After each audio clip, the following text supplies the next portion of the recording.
So I think this dailiness, this having this daily commitment is a superpower. It's so small, it's so simple, and yet it changes your world almost immediately once you start one of these. And this is the other superpower of dailiness is if your goal is to not break the chain, it takes all the pressure off the art, right? It takes all the pressure off the creation. But as you progress, as that chain gets longer, the art gets made. Welcome to the BDI Create Today podcast. This is a podcast where we uncover and discover the who, what, where, when, why, and how you can be creative or have more creativity. And together we'll explore the extraordinary impact creativity can have in your life, in heart, mind, body, and soul. And if we haven't met yet, I'm Beth Buffington, a licensed artist, digital illustration instructor, and a creative coach living just outside of the Windy City, Chicago. But mostly, I'm someone who is curious about how creativity can weave its way into nearly everything in our lives. Each week, we are going to look at one or more of the sparkly facets that make up the ever-changing kaleidoscope that is creativity. Hello, my creative friends. Welcome to another episode of BDI Create Today. Today, we have an extra special treat. We have Mary Jo Hoffman here to talk to us about how she is bringing creativity into her life every day. Mary Jo, I am not going to waste any time right now talking more about you because I want you to tell us about who you are, where you are, and what you do with your creativity. Hi, Beth. It's really fun to be here. One of the fun things is I'm finally talking to someone in the Central Time Zone. I know. Isn't that nice? I know. You're in Chicago. I'm in Minneapolis. It doesn't happen very often that I get invited to talk to someone and they're in the Central Time Zone. So that's great. Fellow Midwesterner. Yay! Yeah. Hi, I'm Mary Jo Hoffman. I am an artist, photographer, and now I can say author. I'm still getting used to that. I just had a book come out in May called Still, The Art of Noticing from Phaidon, and it's doing really well. And so it's based on a 10-year project called Still, where it's 12 and a half years to be exact. I started January 1st, 2012, and I gave myself a 1-year challenge to photograph found nature on a simple white background. I do it on my kitchen floor, and it came out of walking the dog every day. And I started it 12 and a half years ago, and it was meant to be a 1-year project, and I haven't stopped. So now 4,000, almost 600 images later, I'm still documenting at my place daily with found nature on a white background. Yeah. I feel like I've become a dailiness evangelist Oh my gosh, doing a daily challenge. Now, there are lots of challenges out there in the creative world. Anyone can go on Instagram at any time and 7 people have a new challenge for you to do.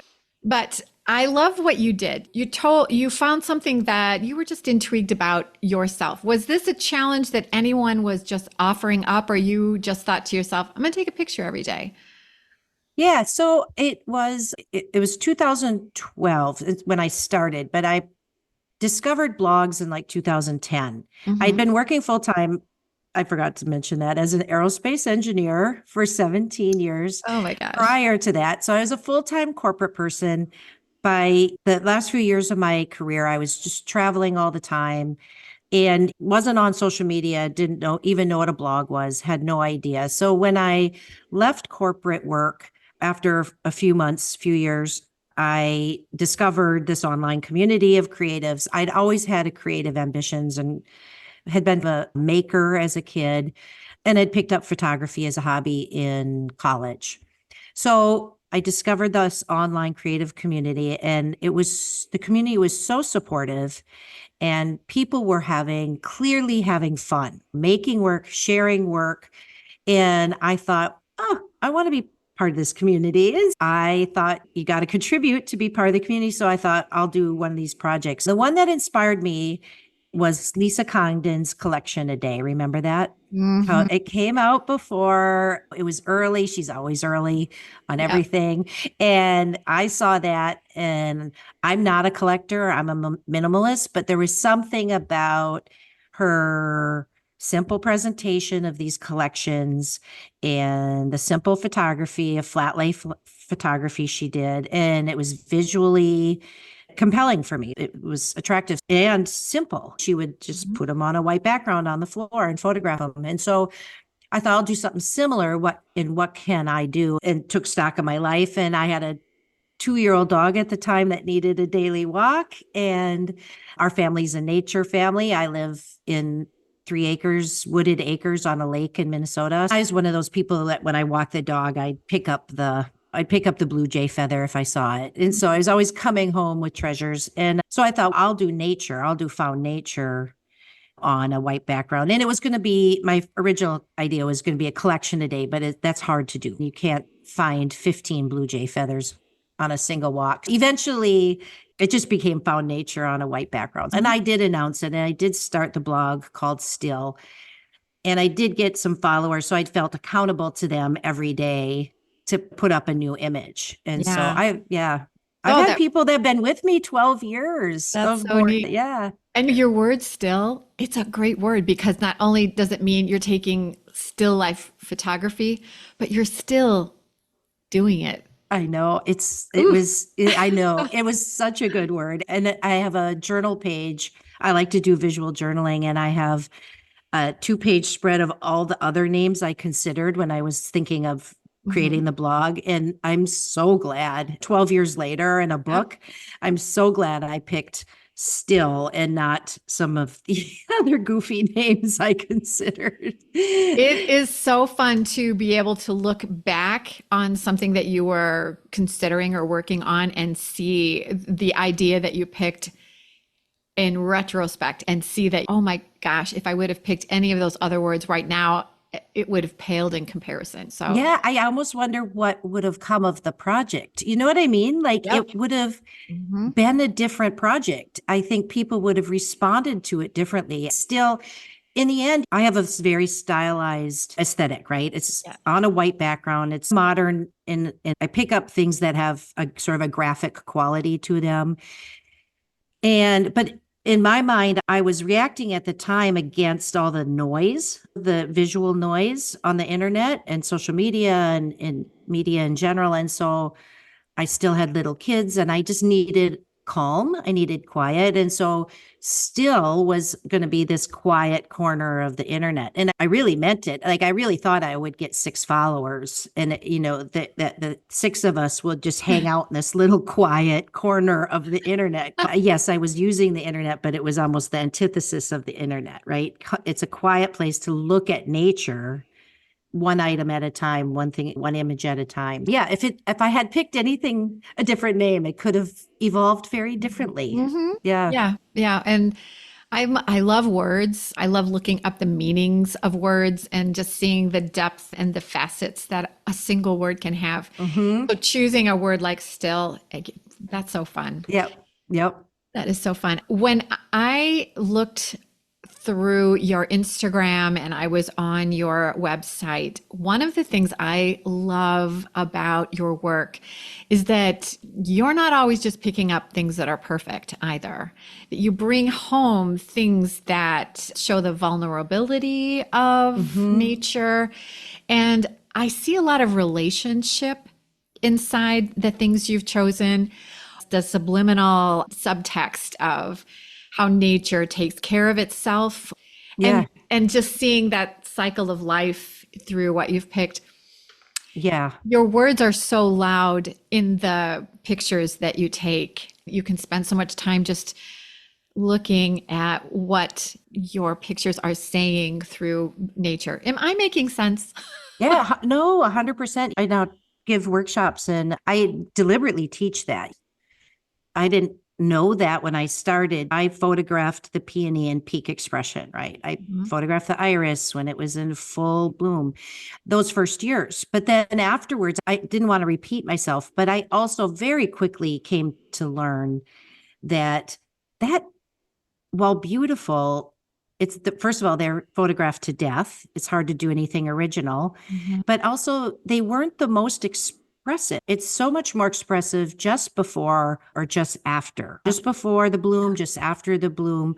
And I was photographing every day. So I had to photograph in fall and winter, right? So I was Mhm. photographing a lot of stems, summer stems that had died back and by late fall are still standing. The snow hasn't bent them over, but they're dead now. And those became some of my favorite photos. And so I started very quickly learning, oh, it's more interesting the just before, the just after, the dying back. They're more emotional, they're more expressive. Mhm. And so now that's actually what I look for. Actually, ironically, now, high summer, which we're in, is the hardest time for me. I go outside and it's a wall of green. And where do I even start? Even after all these years, it's visual overwhelm. I can Mhm. find subjects to photograph in winter easier than I can find them in summer. And Isn't so, that interesting? yes, yeah. Yeah. Okay, I have so many things I want to ask you. First of all, consistency. And then after that, I Hmm. want to talk about leading into consistency is staying consistent, right? Hmm. Because I think those are two different things. One Hmm. is that you have become amazing at what you're doing. And one of the ways to do that is to stay consistent with it and having that focus that allows you not to do the same thing every day because you're not taking a picture of the same thing every day, but you are Hmm. taking pictures every day. And because Right. you've done that, you've seen yourself start to refocus how you see. Did Hmm. right? 100, no, 100%. The problem, I just put together a 3-part lecture series for the 92nd Street Y. So I have 3 hours of this in me. Go. Yeah. And so I feel so strongly about it and so passionately. So yes, let's talk about dailiness Mhm. and how to be consistent is actually part of that. These 1-a-day challenges, these 30-day, 100-day, 1-year challenges keep staying in the creative community as is popular because they work. They simply work. They're so effective. And there's reasons why they work. And they work on all sorts of levels. They work because that daily deadline overrides the perfectionist, right?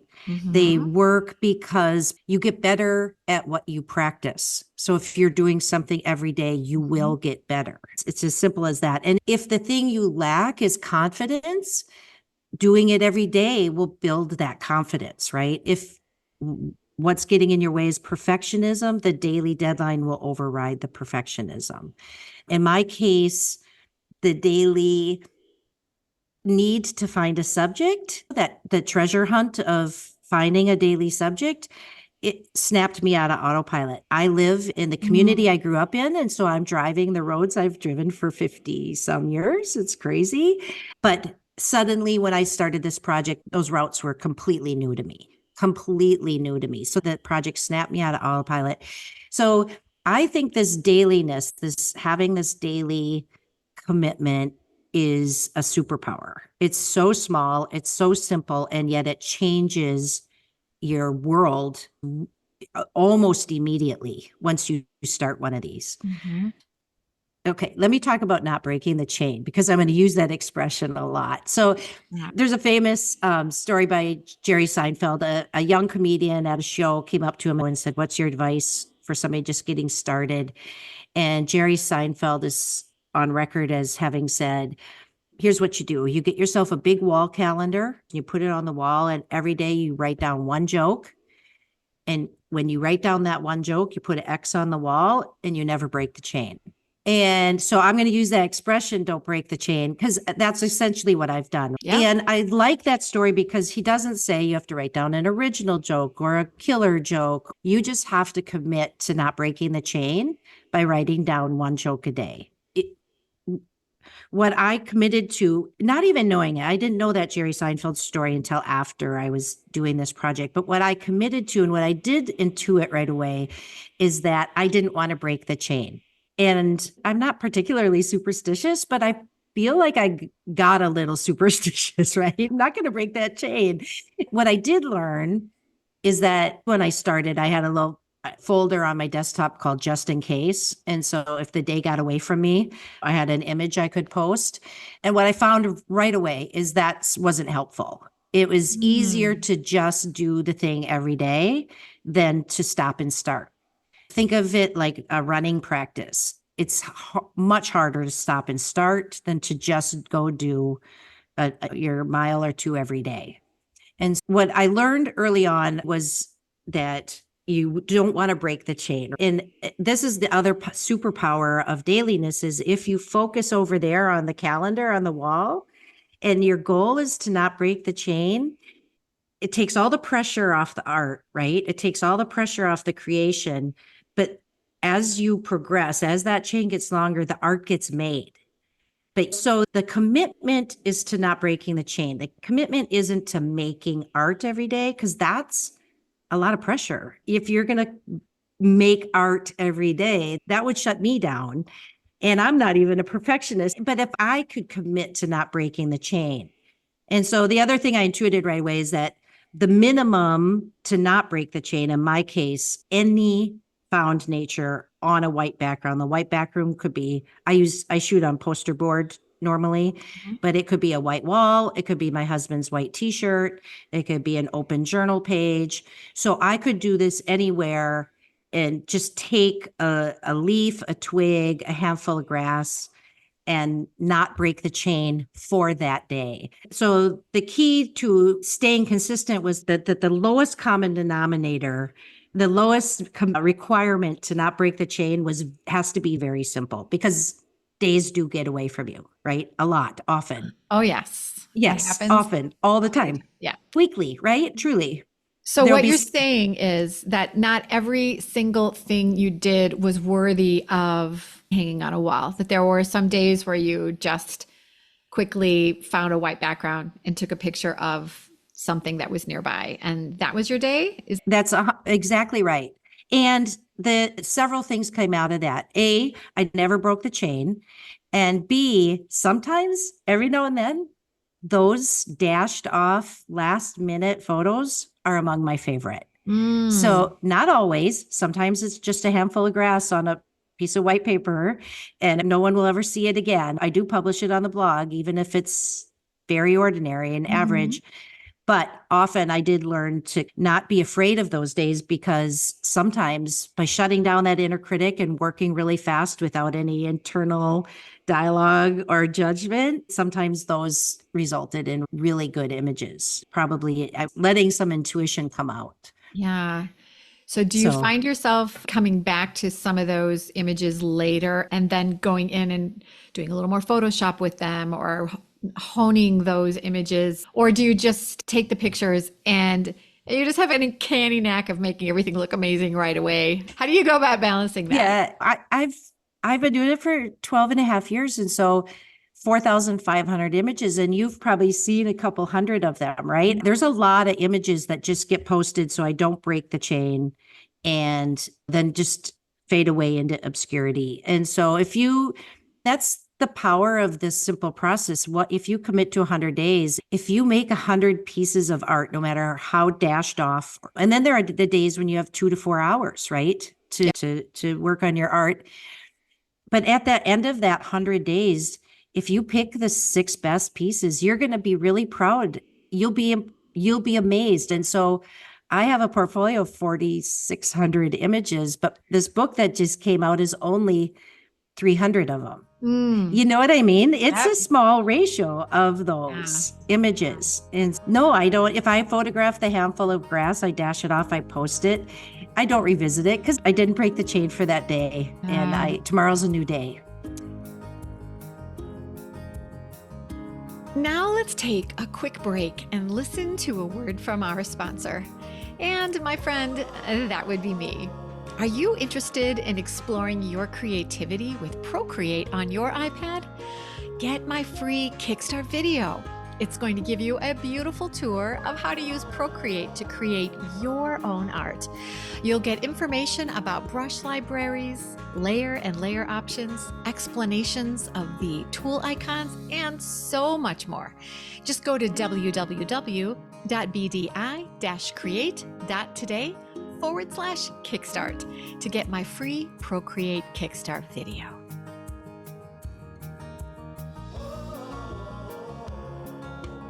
We've talked in the podcast about quantity is better than quality, because if you say, I'm going to make a masterpiece today, you're going to be so tensed up about making your perfect work, making this the best thing you've ever made. But if every day you just do something, then occasionally you're going to do something amazing that will be that masterpiece. Yeah. Yeah. Have you heard that study about the art teacher that gave students half the class? Yes. The pottery story. She gave half the class the assignment to make as much pottery as they can in a semester. And she gave the other half to make the best pots they could in a semester. And at the end of the results, juried by independent jury, the students that were making as many as they could, the best of the pots they created, were better than the ones focused on making the best from the beginning. And it's the same stuff I was talking about. Shuts down the inner critic and shuts down perfectionism. But also there's something about doing every day where as you're doing, ideas pop into your head and you get that experimental mindset. What if I try this? What if I try that? You get more playful. Oh, that didn't work. But if I tweak it this way, it still might work. So you can see why that quantity over quality works. It's right. Yeah. Because if this doesn't work today, who cares? I'm gonna do something tomorrow and the next day. Right. And then you're not overburdening yourself with, no, I'm gonna do 10 things today. No, it's just one thing. Just one. Yeah. Thing. Yeah. And then there are days when you might want to do 10 things, but all you're committing to is doing one. And it's very powerful. You're talking with Lori. Yeah, Lori Siebert. Yeah. Do you know that she does Post-it notes? Post-it notes. Yes. She does a drawing on a Post-it note. And I love that because the what is it, a 3-inch by 3-inch or whatever, is not intimidating, right? It's a small frame. It's not intimidating. But if all she's committing to is making marks on a Post-it note a day, so if the day gets away from you, and they will, right? Life happens, and all you do is put an X on the paper, she hasn't broken that chain, technically. Yeah. That gets to go on the pile of not breaking the chains. I love the power of committing to not breaking the chain and letting the art almost create itself. Focus on not breaking the chain, and the art happens. Something else that you said that we've talked about a lot in this podcast is taking yourself off of autopilot. And when you have something that you're working on in a daily way, you are constantly searching for your next idea. So that has opened up your eyes to pay attention. And so I have a creative process that has 4 stages. One is the revive stage, because if you're not rested, you're not going to be able to create. Another is realize stage. This is where you're collecting ideas. And if you're doing a project daily, then that realize stage is something that you're going to have active all the time. And then there's the refine stage where you are just going to take what you have realized and put it down. That's, you're not breaking the chain. Then there's a final stage, it's the release stage, where you're going to finish working on something, which I know a lot of creatives have a hard time finishing something. And if it's something that is involving confidence, if you never finish anything, then you don't have to give it to anyone or sell it to anyone because, well, it's not done yet. Yeah. So with what you're working on, not breaking the chain, you're allowing yourself to revive because you're only doing the one thing at a time. You're allowing yourself to realize because you're looking all the time for what your next piece of your chain is going to be. You're doing your work because you don't want to break the chain. And then you're finishing your work because you want to get ready for what you're going to do tomorrow. So you're able to do that whole entire process. And my point with having a creative process is how healthy it makes you as a creative. because Hmm. I think that you've probably discovered that as a creative, doing something so consistently that your creativity is like top of the game. It is a little bit like a runner, right? Mhm. If you're running every day, you're going to be in good running form. Yep. And so, yeah, in a way, it's kept me in good running form, this practice. Absolutely. I'm familiar with your 4 R's. I'm following along on the blog, on the podcast, and I'm listening to Refine right now. Yes. And yes, absolutely. The same, I've come to the similar conclusions. And I love that what's your fourth one? Release. To release, Yeah. right? So when I teach photography workshops, you should see with the class when I say, and you're not done when you hit save, because you're not done. And everybody's, what? And I said, no, you have to share it. Yes, you have to share it, because art is an exchange between you and the viewer. Mhm. And you need a viewer to be Yes. then done with the process, because everybody Oh, wants yeah. to play with the nature materials and make compositions. And then I teach what I do in Photoshop with the editing. And then I say, and then we're not done. We got to share it. Yeah. Yeah. That's why I chose the word release, is that you have to let it go for Yes. whatever purpose you made the work for. Gift, decorate your house, sell it to Yep. someone, license your Yeah. art. You have to let it go. And it is hard, but But you know what? Again, what makes that easier and easier? doing it, Practice right? doing Yeah. it over and over and over again. And then it gets really easy. Yeah. Yeah. Yeah. Yeah. I make a lot of a photo a day for 12 and a half years that I've shared with the world. I've gotten all sorts of feedback, right? I know what people respond to, but I'll still make an image knowing that my followers aren't really going to be interested in this, but I like it. And that's good enough. And I'm still going to post it. So, yeah, the release is very important. It is. And sometimes you're doing something that some people might have a hard time with. But for whatever reason, you feel that it is an important thing to say, or Hmm. it's a part of your artistic voice that needs to be let loose. And Hmm. you need to just go ahead and let that happen. And it's okay if everyone doesn't like it, because that's why there's so much art in the world, so that you can find Right. the things that you Right. like. And you're not always going to make everyone happy, and that's okay. And you don't want to, No, right? you You don't. you Your don't art, even want to try. no, You if want to you, find your audience. Yeah. Mhm. Yeah. The other thing you just mentioned in that was artistic voice. And I think so many people ask, how do I find my artistic voice? And then that's a very hard thing to teach. Do you teach? Do you get asked that question? I do when I'm working with artists and they want to start selling their work, trying to help Mm-hmm. them figure out who their audience is. And their Mm-hmm. audience, it's typically someone who wants to hear their creative voice talk. Mm-hmm. And so to be able to say what is authentic about what is inside you, how do you find that and then make that part of Mm-hmm. what you express? Yeah. It's very hard to help people find their artistic voice or their eye, whatever we want to call it.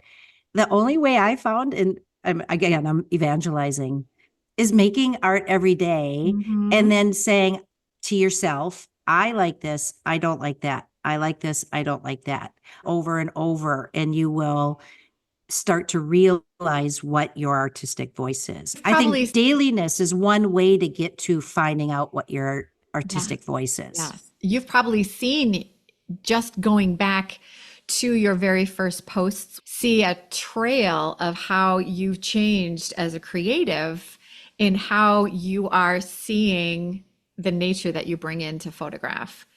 Yeah. Yeah. Yeah, if you go back to the beginning still, it actually does look surprisingly similar to what it is now. I started still with found nature, but I also at the time I visual journal and I like to do collage, and I was finding composition elusive, right? Mm-hmm. And I could cut up paper ephemera, lay it down, and make compositions that please me. But I wanted a better understanding or a better grasp at what composition, elements of composition, I'll call it. And the irony is, this project taught me so much about the creative process, about an idea I call placefulness, about the place I live and the seasons of the place I live. In the book, I talk about 72 microseasons. I've mapped my bioregion into 72 5-day microseasonal unfoldings. I've learned so much, but I feel like compositionally, I don't know. I feel like I'm not necessarily any better 12 and a half years later. People who know me dearly say I am, Mm. but inside, I'm not convinced that I still feel like composition is an interesting thing. I think that's neat. If you felt like you'd conquered that, you wouldn't have the curiosity to Yeah, that's a good point. yeah. Yeah, yeah, yeah. That's very interesting. Hmm. Yeah, and then when I teach workshops, I teach elements of composition. I don't teach them, I talk about them. And what I've gotten some conceptual understanding is that there are elements of composition, unity or balance or harmony. These are concepts that you might be trying to achieve in your art. But then there's techniques, and there's a million of them, Mm. right? That are rule of thirds, near neighbor colors, or gradients, or whatever. Those are all techniques. But what you have to choose is those conceptual ideas. Do you want your work to be harmonious, or do you want your work to be energetic or challenging? See, I want my work to be calm, right? I wanted a still, quiet corner of the internet. So I use a lot of symmetry. I use circles, and Mm. I don't do almost any triangles. And the triangles are energetic. It's interesting. Yeah. Composition still fascinates me, and I feel like I don't have a grasp on it. I love, see, you use the word still. Yep, there I go. Yeah. Continue. Yes. Yeah. Something else that I want to talk about is perfectionism. Hmm. I know that is something a lot of creatives really struggle with. Hmm. And I think perfectionism tangles itself up with confidence a lot. Yes. And it appears to be something, well, I need to make this perfect. But that thought about making something perfect is almost sometimes a facade for I'm not feeling like I should be releasing this. So if I keep working, it will be better. Talk a Interesting. little. I like that. You mentioned that a little bit. So talk a little bit more about aerospace engineering. You have to be Hmm. perfect, right? I know you have to really be mindful about everything that you're putting together so that it not only works today, but that it will work 10 years from now. My Hmm. dad is a Hmm. stress fatigue specialist. Hmm. His job at John Deere was to study stress fatigue in specifically bolts, because those little things are Oh, usually the yeah, things that make the big things break. you bet. And so that kind of thing is perfectionism at its Yeah, heightened state. So talk a little bit about yeah, how yeah, you worked as an aerospace engineer. Is it perfect? Should I let it go? Is it ready to be released? yeah, And then yeah, being a creative who is releasing something every day. Talk about that a little. yeah. So as an engineer, I worked in research. So that's a little different than your dad with products out in the field. What I was allowed to do is come up with concepts, and then Mm. we had an army of 500 engineers in Arizona that tested those concepts. Ah. So I wasn't on the detailed end, that kind of it can't fail that was tested before products went out into the world. And in aviation, bless their heart, it takes at the minimum, at the time I was in it, 7 years was the fastest you could get from an idea to something in flight. But normally it took as many as 20. Mm. So the whole process took decades to get anything new into the field, as it should. So, anyways, I wasn't challenged with needing that kind of perfectionism because I was in research. But I can say my husband's a perfectionist and my son is a perfectionist. So I have firsthand, and I'm not, and my daughter is not. So I have firsthand experience with perfectionism, and I like the way you tied it to confidence, because I think you're absolutely right. That's what it's tied to. And I mentioned this at the beginning of our discussion. Dailiness builds confidence by doing, right? You get confident at things you do repeatedly. So there's dailiness helps with that. But I can say for myself, if you look at my images in my book, I think people would think I'm a perfectionist. And the irony is, I'm not at all a perfectionist. I have a technique I called hip bump. I'll tell you the story because it's a funny story. I got featured in Martha Stewart Living magazine. Oof. I know. And That's so cool. Serendipity, right? Yeah. And so they flew a photographer out from New York, John Dolan. He photographed for Martha Stewart Living. We spent the day together. He told me this anecdotal story, which I love. He said he would be on set and the stylists would all be doing a tablescape, right? Setting the table in the Martha Stewart way. They get it all perfect, all the candles, all the flowers, all the matching napkins, all that. The stylist would call out the creative director who would come in the room, circle the table 2 or 3 times, look at it, bump the table with his hip, and then say, now we're ready. Ooh, interesting. Isn't that interesting? So Mhm. it's the hip bump technique. And I teach it in my workshops because if it's too perfect, it's a little stale. It can be a little boring, a little uninteresting. So I use the hip bump technique a lot. So I'm not a perfectionist. I do think people want that human element in what they're seeing and they want to see the little mistakes. I have sold a few of my collages and I said to the art consultancy agency that bought them, I work fast. I'm a messy collage artist. You want me to clean up some of that, all those glue smears on Photoshop? And she said, no, we want the handmade element. Isn't Mm. that interesting? Yes. Yeah. Yeah. So I think a daily practice can help with the perfectionist. I really do. You get more confident at what you do every Yeah. day. Yeah. And then also realizing people really actually don't want perfection. They want to see the human element. They want to see your personality come through. They want to see the glue smears. Yeah. Yeah. Apparently. I think right now, with everything that's going on with AI, the fact that you bring in that human touch, here's my glue Hmm. smear. AI is never going to bring in a glue smear. The thumbprint of humanism is very hard to recreate because of your hip bump idea. If you are bumping something to make serendipity occur, you cannot create that purposefully. Yeah, yeah, yeah. I have an interesting anecdote to share on this. So the hip bump technique is one of my favorite techniques. And so often when I make a composition, I'll make a circle or a line or a grid or whatever. I'll photograph it and then I'll hip bump it and photograph it again. And so a couple times I took the two images side by side and I put them on Instagram. I've said A or B, everybody Mhm. vote. And the 3 times I've done, I've got over 300 comments, which I think is statistically significant, right? And the interesting thing is it will be very divided. One time was 50-50, one time was like 60-40 of those who prefer the ordered and those who prefer the hip bumped. The interesting thing to me is the people who don't like order really don't like it.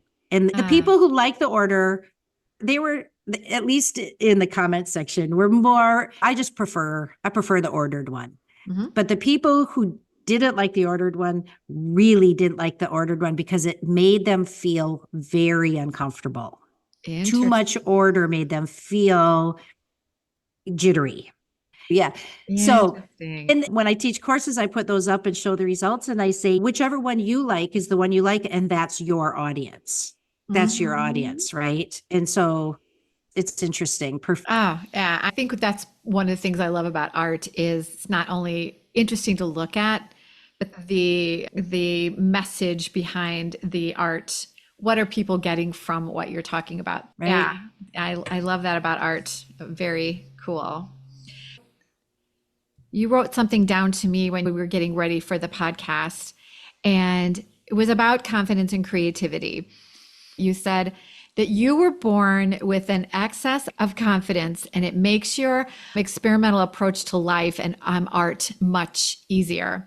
And that the fact that you're not a huge perfectionist, it makes maybe getting your art ready a little bit easier. And then Mm-hmm. people who have that perfectionist um, gene, I don't know, something, a twist in their Mm-hmm. DNA, that it could be something that makes it a little bit harder for them to express themselves creatively or get their work done. Yeah. So, what does it feel like to not be a perfectionist? It's an interesting thing. I have 2 kids. And my husband's a perfectionist and I am not. And my daughter is not she's now a designer. She's not a perfectionist. And my son is just like his dad. And he's a perfectionist. So Where does that come from? I would have said that my lack of perfectionism came from my feral childhood of growing up running wild without parental supervision. But at the same time, my mom has an excess of confidence. My mom tells a story. She raised her hand every day in second grade, whether she knew the answer or not, because once she realized the nun would never call on her because she always had her hand up, it just made her look like she knew the answer, even when she didn't. So she just raised her hand. Every question, she raised her hand. And so the nun stopped calling on her, Oh my but gosh. thought she knew the answer. That's my mom. And I'm the same way, and my daughter's the same way. So genetics, environment, I don't know. I'm pretty hard over on genetics at this time because Hmm. I was a completely different mother to my son than my husband's mom was to him. And yet they are very similar. But yes, is the perfectionism cause the lack of confidence, or does the lack of confidence cause the perfectionism? But when I teach workshops, I do see that perfectionism is probably the biggest hurdle for a lot of creatives. Hmm. It really is.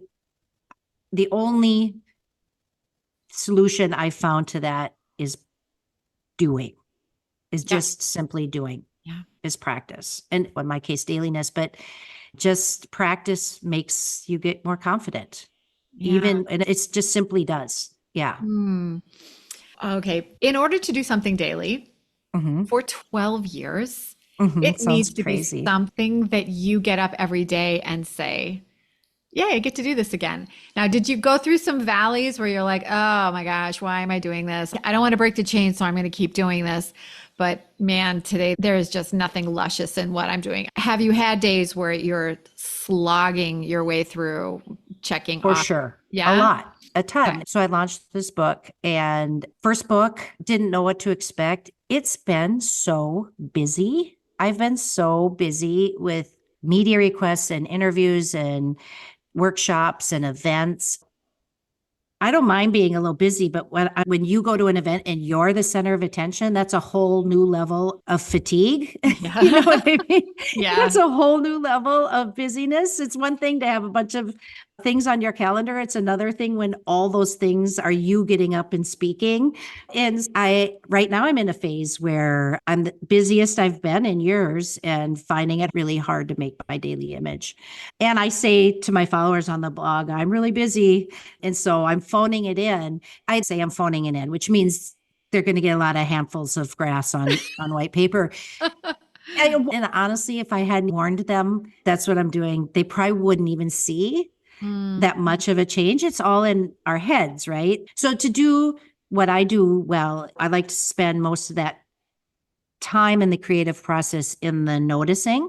mhm, mhm. I just, once I've decided what I'm going to photograph and how I'm going to compose it, the photography really is just pulling the shutter. So the time for me in the creative process that I expand and contract based on available time and also my motivation at the time is that noticing. How much time do I spend finding my subject, making my compositions? Mhm. And then the photographing, editing, and posting, and those are just at this point, just technical steps. Yes. So you have honed your realize stage to just, it's just super sharp. That's so Yeah, cool. yeah, And then your refined stage, I think one of the things we talked about in the refined stage is how do you get your work done? One of those ways is to feel accountable for what you're working on because you've told people, I'm going to do this thing. right. And because people are expecting to see the thing you're doing, you feel that motivation to get it done. You don't want to let them down. Telling someone like your Instagram followers, I'm going to be Hmm. doing this every day, then you don't want to let that down because you've made that promise. Yeah, that outside accountability, it's Yeah. super powerful. It's very effective. Yeah, I would recommend for almost everyone trying to do this to do that. Make the public declaration. Hmm. I'm going to share it here, whether it's Facebook, Instagram, a blog, wherever. Just Yeah. make that public declaration. And then, yeah, it'll be a lot easier for you to make that daily commitment. If someone out there today is thinking, okay, I really want to do this. I want to Mhm. think of a creative practice that I can do that is going to help me hone my craft. And you think, okay, I want to do this. Did you dabble in a couple different ideas before you decided? Did you experiment a little bit before you got Mm. there? How did you get Mhm. to that point where you're like, and I'm in my groove, let's go? Does that make Yeah, sense? that's absolutely. It's a great question. Okay, so I'm a visual artist. I do collage. I Hmm. do visual journaling. I I make marks on paper. I dabble with paints and but I'm not a painter. And I'm not an illustrator. I'm not a drawer. Although I am a doodler. So I at the time when I started this project, I was like doing a lot of handmade, not it was pre Procreate. So I was doing a lot of like pattern making in my journals. But mostly I would say I've done the most of is collage. So those were all on the table when I started my one a day project. So I could have done a collage a day. I thought about a pattern a day. I thought about like a sketch or a doodle a day. I had been a hobbyist photographer and I hit on found nature because of this. We are a nature family. We do take hikes together, but also I had to walk the dog every day. So it was very intuitive to go to nature. I don't think if I'd have done any of those other ones, I'd still be doing it. There was some intuitive wisdom. I'd been a kid who played outside all day. I have been a nature kid since day one. And I was already a pretty good photographer. So I combine these things so that it fit pretty seamlessly. If I had just bought a pottery wheel and I was going to do a pot a day or something, I probably wouldn't be doing it 12 and a half years later. But I'm saying what I would say to people starting out is, yeah, tap into your intuitive wisdom. What did you like as a kid? Think about that. Start the challenge with, I think 30 days is too short, but start your challenge. If you're really not feeling it, stop, start another one, try a different thing. Yeah. You'll know because I wake up every day and this is play. You know what I mean? Yes. This is play. Yes. This is not work. If you're waking up today and say, oh, I have to meet my commitment today, you're probably on the wrong path. Mhm. So give yourself permission to stop and restart. Just make sure the minimum requirement to not break the chain isn't too complicated Yeah. because that's going to get in the way. If it requires you to have an open hour every day, that's not going to happen. You Yeah. just that Right. life doesn't tee that up for anybody. Yeah. So make sure the minimum requirement to not break the chain is something you can do in a matter of minutes. And to remember that when you're setting this type of practice up for yourself, that there are no rules. You get to make up your rules. Right. For me, this year, starting my podcast is a chain thing for me. You have to make Yeah. sure that I don't Right. break my chain. But this is a weekly thing that I work on. So just listening to people talk about something that they're doing that is creative. And it has helped out in my art so much to just be plugged in all the time with what is happening around me and in the world that deals with creativity. Yeah. And so when you're deciding what your don't break the chain is going to be, you get to make up those rules and what that Yes. looks like. So basically, it is starting with what did you love to do as a child? I love that. Yeah. Yeah. If you're starting out and you're like most of us, you dabble in a lot of different creative mediums and you don't know which one to start, go back to childhood. What did you like to do? Did you sew? Did you bake? I built forts outside. That's what I did. That heightened state of awareness you're in now with the podcast, that's what this Mhm. project did for me. In order to find a new subject every day, I'm hyper present for at least a half hour every day at some point looking for a new subject. And that's why I didn't want to stop because I can tell from your face, the big smile you have on your face, that you're enjoying this podcast process so much. Yes. And that's how I am with my daily nature find. I enjoy it so much because of the state it puts me in, the state of presentness or nowness or attentiveness or awareness, whatever you want to call it. I feel like I've tapped into sort of some kind of mindfulness kind of thing. And I Mhm. don't want to stop. I don't want to stop. When you have committed yourself to something that you want to be doing for an unprecedented amount of time, Mm-hmm. It does flip a little switch in your head that makes you think about that thing consciously and subconsciously. And it's that subconscious thing that is where that realize focus Yes, happens. You probably exactly. find things when you're Exactly. least expecting it. Oh, Yeah. if you'd be surprised how many subjects I find on the edges of parking lots. So many. Yeah. Yeah. Yeah. Yes. So anyway, yes, I'm always in that state of awareness. Yes, if I don't know what I'm going to photograph and I'm taking the dog out, I there are times when I have to find something on this walk. Hmm. But mostly it's put me in this heightened state of awareness that is with me, All right? day. Yeah. All day. And I love it. I have a new relationship with my place here. I grew up in Shoreview, Minnesota, and I just turned 60. I'm discovering this place as if for the first time. And Yeah. it's been amazing. Yeah, it can be true with any kind of art. Yeah. It's just going to Mhm. put you in this heightened state of noticing that you're going to find delightful to live in. That's another wonderful thing I think about what you're doing right now is that this is a new chapter for you Hmm. and one that has heightened your vitality of in life. It has brought in a whole new perspective. And I think there are a lot of folks who look at retiring from a profession that when it's Hmm. time to turn that page, don't know what to do with this. Hmm. So my husband has a book coming out on July 9th. My book came out on May 1st. And the story behind that is we were in our mid 40s. We'd taken a sabbatical, gone to France, and it was the first time in my adult life that I wasn't working. We put our two kids in school, and I said, let's practice for retirement. And we'd always had creative ambitions. Mhm. And that we were doing as hobbies, but we'd pick up when we retired. So I said, let's act like was practice for retirement. It's something I actually read in a personal finance book. Both of those little practice exercises, I started still. He started writing and he's got a memoir coming out July 9th. Mm. And both of those 12 years later are now are published books. The irony is I shared that story with somebody recently, and now there's this crazy amount of fascination with this idea of practicing for retirement. And so I've been invited, we're being invited to speak often. I just got invited by AARP to Oh, speak. I know.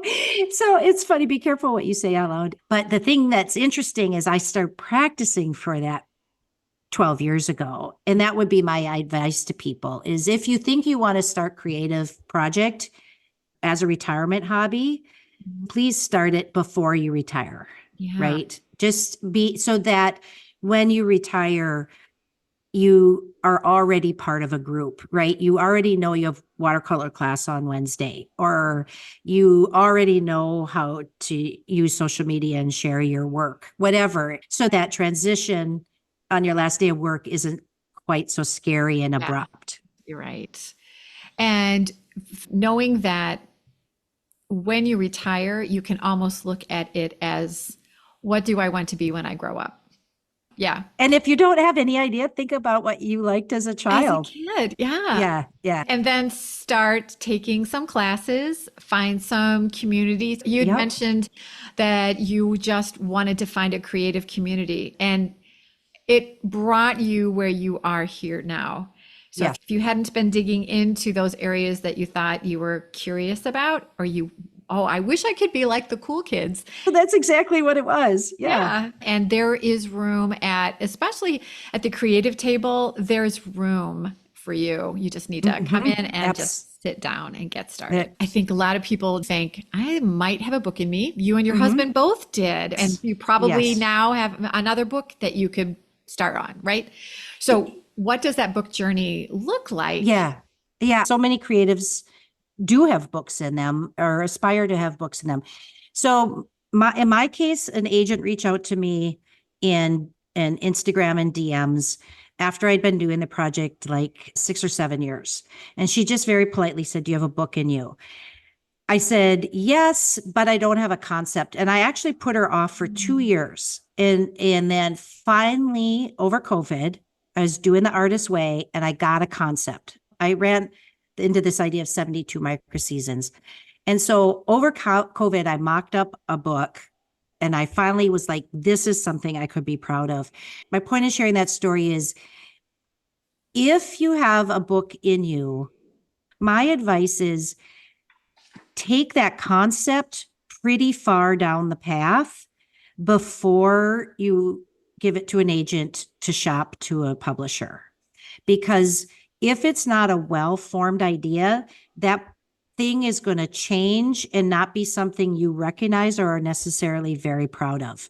So bring the concept, and in my case, it needed to be laid out in InDesign or whatever they do books in, but have it very far down the path, and it will help the publisher see what they're buying, right? So that's my only advice. Have your concept solid, then do your mock-ups. I think in the industry, only 3 chapters or 3 examples is all that's needed for a book proposal. I'm saying take it farther. Do 60, 70% of the book so that that publisher knows exactly what they're buying so that you retain creative control of the product. That's my advice. Yeah. If you come in with a half-baked idea, they'll toss in some extra ingredients that you Right. might not have wanted in there. So suddenly someone is steering you where you might not want to go. Exactly. Yeah. Yeah. Yeah. Such good information. Yeah. I think that writing a book is something that many people would just feel a great sense of satisfaction knowing that this had happened for them. Mm-hmm. It must have been just amazingly exciting to get your first book in your hands. Was Oh, it? it's a funny thing. It is. First of all, my publisher is Monticelli. They're an imprint or they are acquired by Phaidon. So I got all of the Phaidon global resources like distribution network. So this book has gone worldwide and it's done so much better than I ever expected. But yeah, that first copy, it's an interesting thing. There's so many galleys and now we do galleys digitally. They don't mail proofs back and forth in the mail like they used to.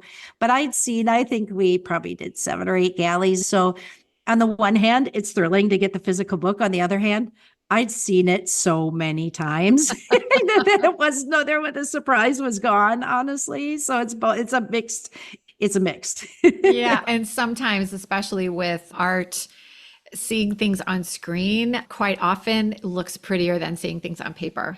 Yeah.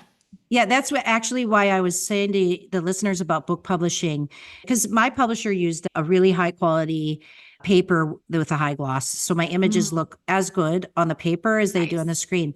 But in a lot of art and especially if it's on the craft end, if it's not fine art, but more on the craft end, they'll use a low quality paper stock and then it won't just flat won't look as good as it does on a screen. Yeah. And you'll be disappointed with your product. So like I said, the farther down the path you can be about what you want, how you want it to look, the more creative control you'll retain in the process with the publisher. Yeah. Great advice. If everyone's thinking, I am super intrigued with, still, I need to see what this is all about. Where can they find you so they can go and just feast on your images? Because that's what I did. I'm like, I have a little time, I'll go look. And then half an hour later, I'm like, Beth, pull yourself away from other things to do. Yes, it's easy. My blog is called Still Blog. And I'm Mary Jo Hoffman. And I'm only on Instagram. It's the only place I hang out. And it's Mary Jo Hoffman, one string, on Instagram. And my book is called Still the Art of Noticing. And it's everywhere worldwide. So anyone can find it. So Still and Mary Jo Hoffman, if you put those in Google, it will pop up. You will find Mary Jo. Yeah. And I will also have all this information in the show notes. So it'll have live links that'll take you right to where you want to go see. This has been such a fun conversation. Mhm. We could talk for 3, 4, I 5 know. more We should do hours. workshops together. Oh my gosh, Yes. I would Yeah. love that so Yeah. much. And we're not that far away from each other, No, seriously. Midwesterners. Yes. Yeah. Neighbor. Yeah. We see all our seasons and enjoy every single one of them. That's exactly right. Yep. Yeah, yep, yeah. I'm always ready to put my sweaters on and I'm always ready to put my sweaters away. So, Isn't that funny? I know. I know. like today, we are going to be crazy hot and the humidity is going to be whoof, up the roof. Yeah. And yet I can hear my tomatoes growing. They are loving it. So I will go out barefoot and I will water my garden. But when the fall hits, I will happily put on my slippers and get my sweater out and my space heater and Me cocoon. too. I love Me that too. too. So I love them yeah. all. Yep. All So 72 of them. Yeah. yes, micro seasons. Yeah. So, Mary Jo, thank you so much. You've now become one of my very good creative friends. I will be Yes. happy to say that to people. It's been such a pleasure to talk to you today about your creativity and your eye and how you realize the world around you and just the things that you've been able to share today. I know people are going to take this away and use it with their creative practice, no matter what that is. So, everyone out there, think today. Are you doing something consistently? Are you doing something daily? And if you're not, I double dog dare you to figure out what that might be and then start putting it into practice. And then drop me a DM in Instagram. Let me know what that is. And also start following Mary Jo and let her know what she's inspired you to start. So get out there and just be consistent and daily. And that is going to help your creativity just prosper in ways you did not see coming. And whatever you do, my friend, stay creative. Wonderful. Nobody can turn down a double dog dare. I love that. I know, right? Bye, everybody. It's been fun.